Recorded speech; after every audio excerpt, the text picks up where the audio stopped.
What a beautiful film is Isabel's Garden. What kind of drew you to this role or being a part of this project? Thank you so much for saying that. I'm glad you got a chance to see it. Um, well, my wife, Kit Rich, wrote and directed it. And from the very beginning, I still, I remember reading it the very first time. She wouldn't let me read it until it was complete. I think even probably into its second draft. And I just fell in love with the script right off the bat. And she had such a strong tie as a writer to the script. I still remember the day where she'd come down from the loft and she was crying, and I said, "What's wrong, honey?" And she goes, "Diego died."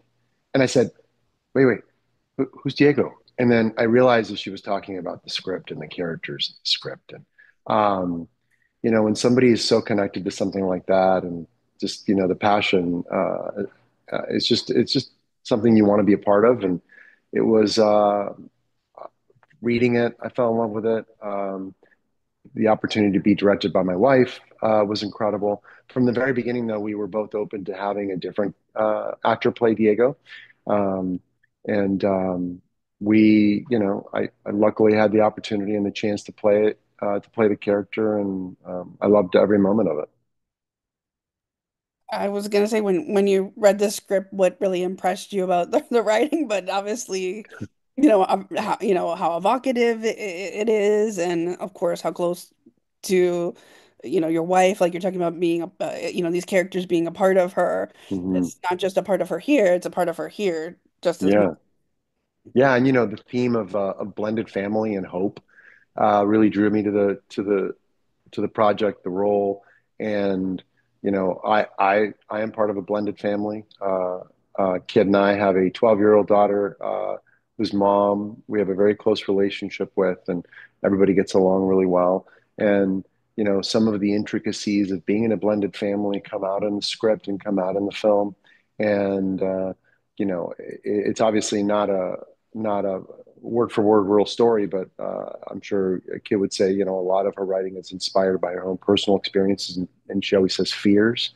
Um, and that's clearly a fear of mine as a father, is having a situation where your partner or the mother of your daughter or son passes away. And so um, having hope and grief and love intertwined in a movie. It's just a wonderful thing to be able to be a part of as an actor. It's obviously clearly left quite an imprint and an impact on you, personally and professionally, it seems. Yeah, this is the first time I've had such a big role in a film. I've recurred on 911 as Officer Tejada. I've been in a number of TV shows and other smaller roles in films like Teen Wolf the movie. But there were always characters that really kind of just move scenes along, and which I'm very grateful to do. I do that on a regular basis. I do commercials, and I'm always grateful to do those.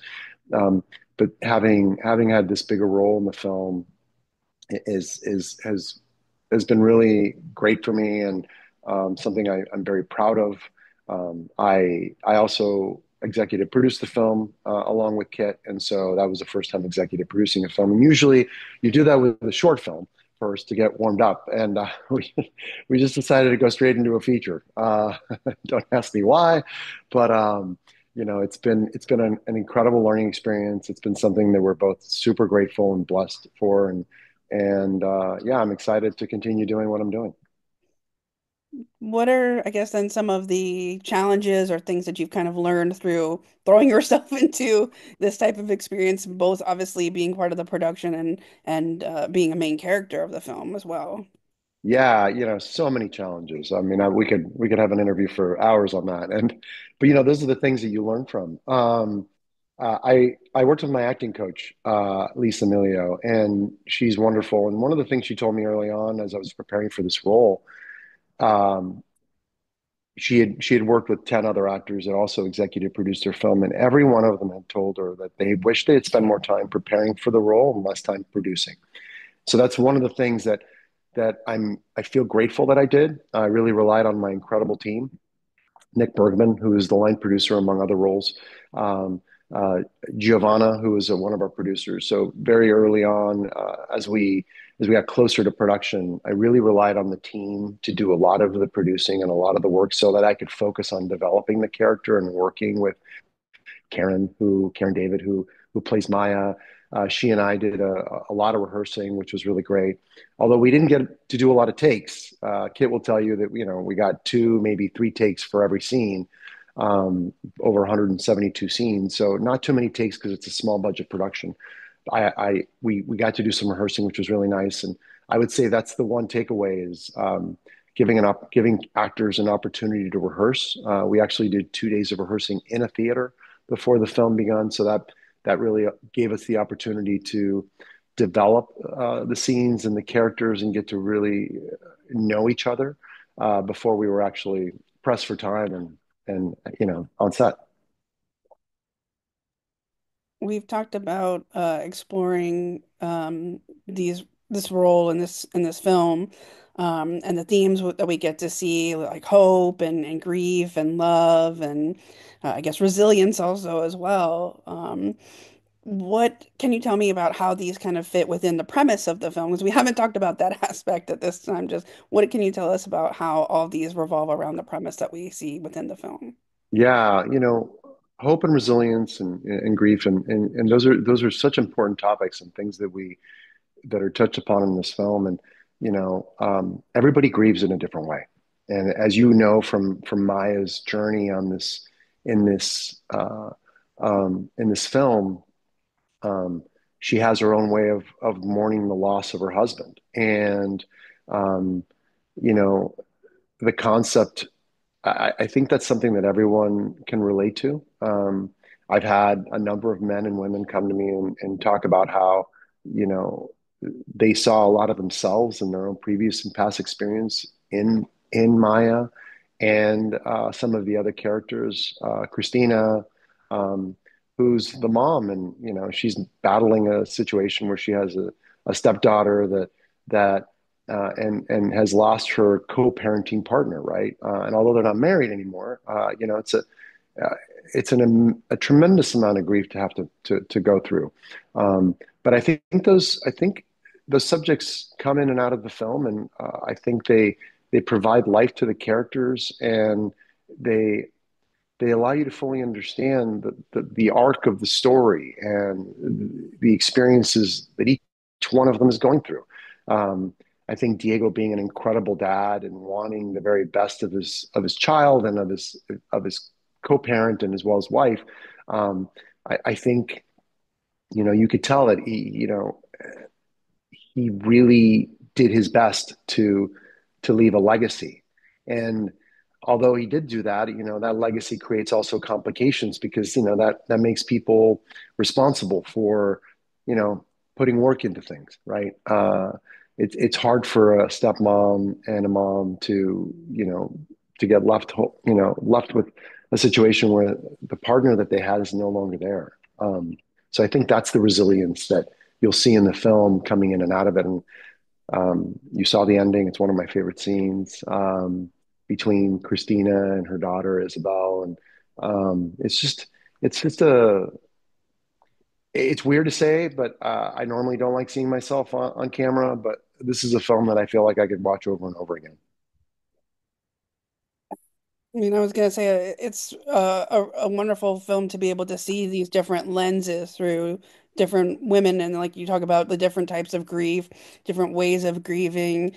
They're at different ages, different stages, from a child's perspective, a female perspective, a mother perspective. There's all these layers to these characters, these female characters that I like and appreciate their lens, that you can relate to this person, or maybe you can relate to like this person's perspective. Yeah, no, I appreciate you saying that. I'm just curious, since you saw the film, is there any one of the female characters you connected to everyone's got a different favorite. Not that, I don't mean to put you on the spot, but I'm kind of curious because I've heard everybody. Everyone has a different opinion. I mean, there's obviously like a little bit of each person. I don't have a parent that has passed away, I have grandparents and Hmm. other relatives that have passed away. So there's just like different aspects of each character that I can relate to.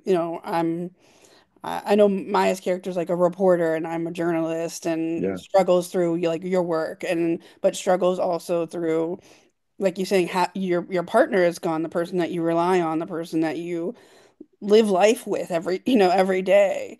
A co-parent, someone through Christina's perspective. So there's like little aspects of each person that I can see or relate to at least from this, and that's why again the same that I love that it shows the variety of lenses that it offers to the audience because you could watch it with your child, you could watch it with your friend, you Hmm. could watch it Yeah. by yourself, obviously, too. I like that. Yeah. But the way that it offers something for everyone, and again, for me personally, because I am a female, the opportunity that it is a female writer, a female Mhm. lens, whether the different ages of lenses as well. Yeah, The it's interesting, graphic. Lisa. Yeah, the one of the things that we were surprised about during the festival circuit, we were surprised at the number of men also that really connected with the film. Because it's a female-led movie, it's a hopeful family drama, and not to stereotype or generalize, but men like action, and they like, they like different kinds of films generally than women do. And but we were surprised at the number of men that really loved this movie, had so much to say and so many questions about the female characters and how they connected with Diego and what they wanted for their family. And I've said this before, but men that were parents, men that were grandparents, men that didn't even have children. So it was really nice to see you. You know, when you make a movie like this, Kit and I talk about this all the time. You, you know that not everyone's going to like the movie or think of it the same way, but you want people. The one thing you want is you want people to talk about the film.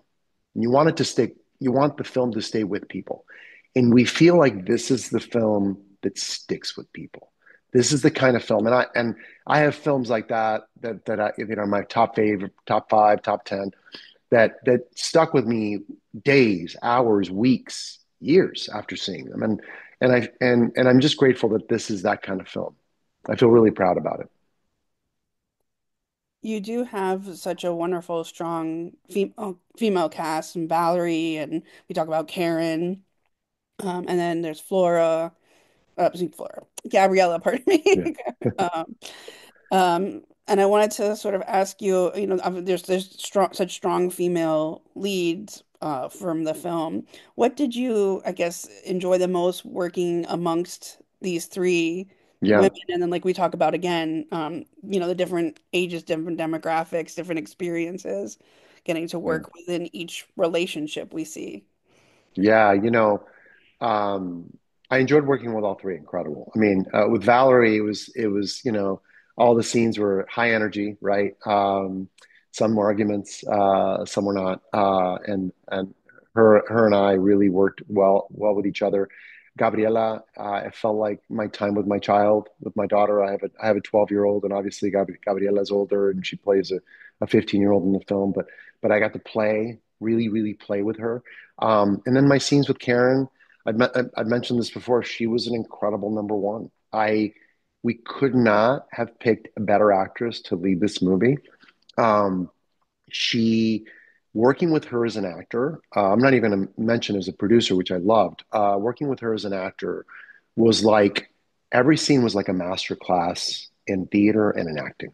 It was it was so incredible to get to see her respond to small intricacies and different actions and just it was amazing to see her develop the character of Maya, which she has mentioned over and over.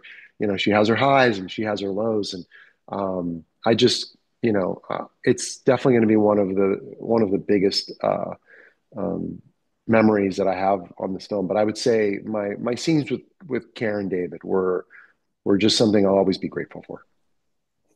She's phenomenal. She's someone who's got this great longevity in her career, but she can do Hmm. it all, like her range, the versatility that Karen has. I'm constantly just impressed by, the type of roles that she takes on and the way that she portrays them because there's so much heart, there's so much light, but there's also, like depending on what she's playing, like so much grit. And you talk Yeah, about people like of resilience, like she plays a lot of characters that are these strong female resilient type of women. And just to watch her on screen is beautiful in itself and wonderful in itself. But seeing the versatility in her range and getting to watch so much of her work in different roles, she's just a phenomenal woman and a phenomenal actress. I Except agree. I agree, and I think I've said this to her.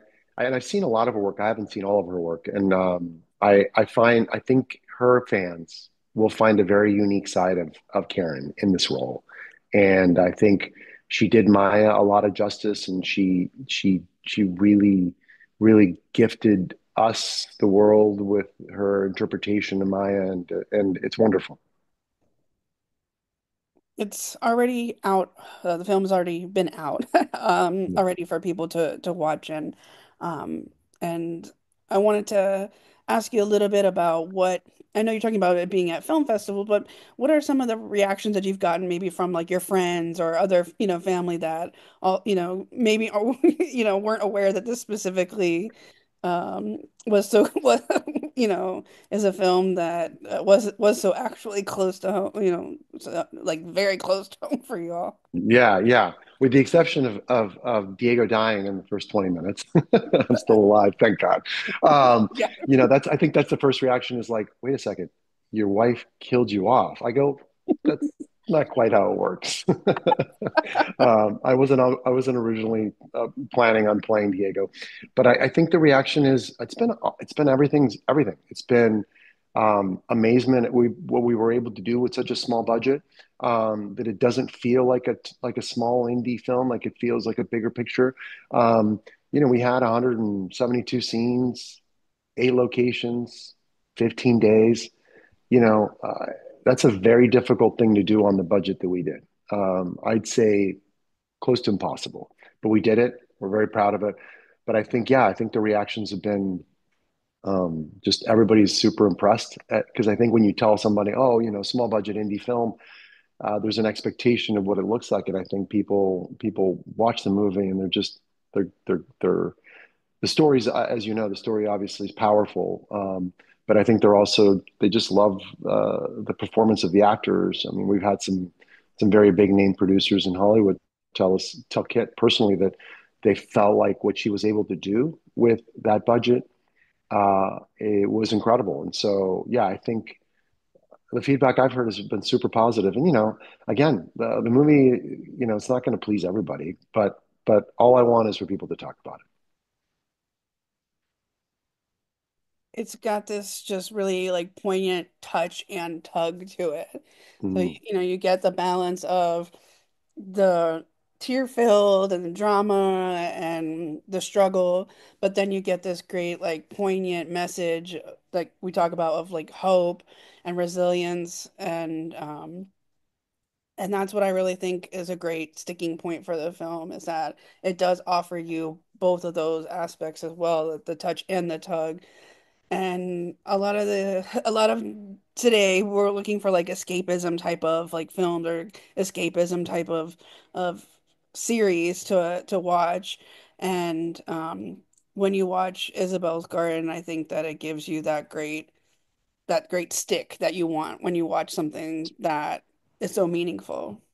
So I wanted to congratulate you and Kit, of course, as well. On We appreciate that. I appreciate it, and thank you so much for watching the film. I love to hear what people think about it. Whenever people comment on my social, on Instagram, I'm only on Instagram and I have LinkedIn. I love to hear what they have to think about what they say about the film and how it made them feel. And it's it's great as a filmmaker and as an actor to be able to create art in this way and get to see it touch people's lives.